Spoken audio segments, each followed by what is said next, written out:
আসসালামু আলাইকুম ওয়া রাহমাতুল্লাহ। ইন্নাল হামদালিল্লাহ ওয়াসসালাতু ওয়াসসালামু আলা রাসূলিল্লাহ, আম্মা বা'দ। আন্দোলনরত আব্দুলের উদ্যোগে আয়োজিত বীর চট্টলার ঐতিহাসিক লালদিঘি ময়দানে আজকের এই সমাবেশের সম্মানিত সভাপতি, দলের শীর্ষ নেতৃবৃন্দ, অন্যান্য কেন্দ্রীয় এবং আঞ্চলিক নেতৃবৃন্দ, স্থানীয় নেতৃবৃন্দ, বীর চট্টলাবাসী, সাংবাদিক বন্ধুগণ, আল্লাহ তাবারক ওয়া তাআলার শুকরিয়া আদায় করছি। ফ্যাসিবাদ বিদায় নেওয়ার পর মুক্ত জমিনে, মুক্ত আকাশের নিচে আল্লাহ তাআলা এই ধরনের একটি সমাবেশ করার তৌফিক দান করেছেন, আলহামদুলিল্লাহ। 15.5 বছর টানা 9 থেকে 24 সালের জুলাই মাস পর্যন্ত বাংলাদেশের মানুষ স্বস্তিতে কথা বলতে পারেনি। বাংলাদেশের মানুষের জীবনের কোনো নিরাপত্তা ছিল না। বাংলাদেশের মানুষ অবিচার, নির্যাতনের শিকার হয়ে কোথাও সামান্যটুকু বিচার পায়নি। বাংলাদেশ দুর্নীতিতে ভেসে গিয়েছিল। দেশের টাকা লুণ্ঠন করে বিদেশে পাচার করা হয়েছিল। 1 নয়, 2 নয়, 28 লক্ষ কোটি টাকা বাংলাদেশ থেকে বিদেশে পাচার করা হয়েছে, যা বাংলাদেশের এবারে বার্ষিক বাজেটের 7টা বছর কাভার করে সেই মুদ্রা বিদেশে পাচার করা হয়েছে। তারা আমাদেরকে উন্নয়নের কথা বলতো, তারা উন্নয়ন করেছিল তাদের নিজেদের, আর তারা রাস্তাঘাট এবং দালান তৈরি করেছিল রডের বদলে বাঁশ দিয়ে। একবার একটা মেয়েকে এরকম একটা ডিবেটে বলতে শুনলাম যে আজ যদি কবি বেঁচে থাকতেন, তিনি বলতেন বাঁশবাগানের মাথার উপর চাঁদ উঠেছে, ওই চাঁদের জায়গায় চাঁদ তো আছে, বাঁশগুলো সব কই, সব বাঁশ উধাও হয়ে গিয়েছিল। সম্মানিত দেশবাসী, ফ্যাসিবাদীরা আমাদেরকে উন্নয়নের গল্প শোনাতো, বলতো বাংলাদেশ এখন সিঙ্গাপুর, বাংলাদেশ এখন কানাডা। হ্যাঁ, বাংলাদেশ কানাডা হয়েছে তাদের জন্য, কারণ তারা পালিয়ে গিয়ে কানাডায় বেগমপাড়া তৈরি করেছে। বাংলাদেশের টাকা ব্যাংকগুলো লুট করে, ডাকাতি করে সিঙ্গাপুরে নিয়ে তারা ব্যবসা প্রতিষ্ঠান গড়ে তুলেছে। সম্মানিত বন্ধুগণ, এই ফ্যাসিবাদ শুধু প্রতিপক্ষ রাজনৈতিক দলকে আঘাত করে নাই, তারা বড় আঘাত দিয়েছিল আলিম ওলামার উপর। হেফাজতে ইসলামের নেতারা সারা দেশে অন্যায়ের বিরুদ্ধে প্রতিবাদ করেছিলেন। আল্লাহ এবং আল্লাহ রসুলের বিরুদ্ধে কিছু সংখ্যক বেয়াদব প্রকাশ্যে চর্চা করেছিল। তাদের জবাব দেওয়ার জন্য শান্তিপূর্ণভাবে রাজধানীতে তারা একত্রিত হয়েছিলেন। 13 সালের 5ই মে সেখানে বর্বর হামলা চালিয়ে রাতের অন্ধকারে অসংখ্য মানুষকে খুন করা হয়েছিল। এতগুলো আলেম ওলামা, হুফাজে কেরাম, আইতাম, তাদেরকে হত্যা করার পর, খুন করার পর কুখ্যাত প্রধানমন্ত্রী বলেছিলেন কেউ মারা যায়নি, ওখানে লাল রঙের যে তরল পদার্থ দেখেছেন এটা মোল্লা মৌলবীরা কিছু রং ছিটিয়ে রেখেছিল। লজ্জা! মানুষ খুন করার পরে আবার মানুষের রক্ত নিয়ে উপহাস, এটাই ছিল তাদের বৈশিষ্ট্য। এরা রক্ত হাতে করে ক্ষমতায় এসেছিল, আর রক্তাক্ত হাত নিয়ে ক্ষমতা থেকে বিদায় নিয়েছে।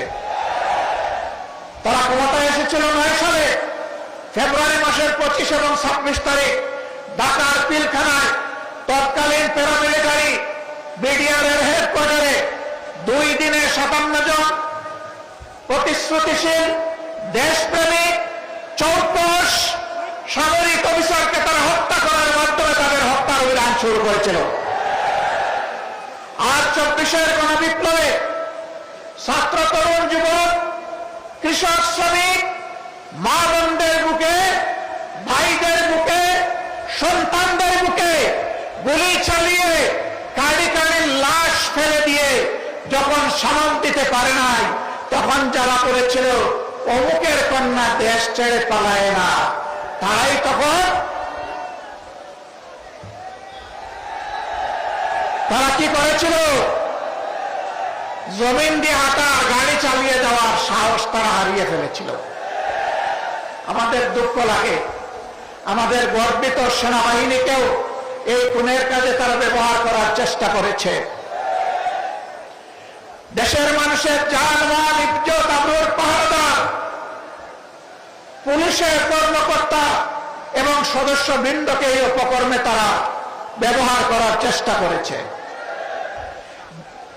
বিজিবিকে তারা এই উপকর্মে কাজে লাগানোর চেষ্টা করেছে। রাষ্ট্রের একটা প্রতিষ্ঠানকেও তারা ঠিক মতো দাঁড়াতে দেয়নি। বিচার বিভাগ ধ্বংস করেছে, নির্বাচন কমিশন ধ্বংস করেছে, দুর্নীতি দমন কমিশনকে বগলের নিচে নিয়েছে, মানবাধিকার কমিশনকে তাদের পকেটে ঢুকিয়ে ফেলেছে। এইভাবে দেশের সব কিছু তারা ধ্বংস করেছিল। ফ্যাসিবাদীরা বিদায় নিয়েছে, ফ্যাসিবাদ এখনো বিদায় নেয় নাই। আমরা পরিষ্কার করতে চাই, ফ্যাসিবাদ কালো না লাল, কোন ফ্যাসিবাদকে আর বাংলার জমিনে বরদাস্ত করা হবে না ইনশাআল্লাহ।